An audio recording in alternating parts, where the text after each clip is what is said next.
everyone, this is Sam from SamuraiMini.com. Here's a little Hijet. This one's a jumbo, automatic and four-wheel drive, 660cc of course. Very clean, nice car, no damage or anything around these back end. The drop sides are excellent, dead straight, and the tray in the back is, I know what they've been doing there, but not very much, it looks like. Got this extended cab on the side, window in there. You wonder why that window's there, but it is useful when you drive it and you're pulling out of junctions. This one's got fabric seats, electric windows. I'll just go around and start it up. It is a three-side drop. I've demonstrated enough of those now. You can see the clamps on the side, that all drops down. You get a flat deck on the back.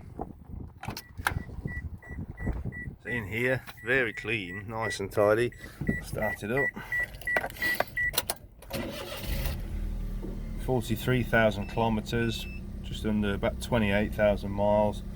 Steering wheel looks really good. Someone's took great care of this. It's automatic transmission. Press this button here, turn that on, four-wheel drive comes on. It's got air conditioning as well and a heater, very useful.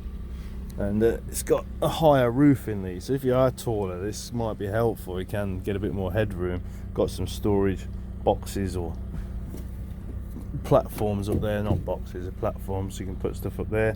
You put a few things in behind the seat there as well. So there we are. This one's going to come to America very shortly. If you're interested in this vehicle or something like this, contact us at SamuraiMini.com. You could buy one for yourself, buy this vehicle, or bring these in and distribute them yourself and make some money hopefully. Have a look on our website, SamuraiMini.com. There's a lot of information on there. Thank you very much.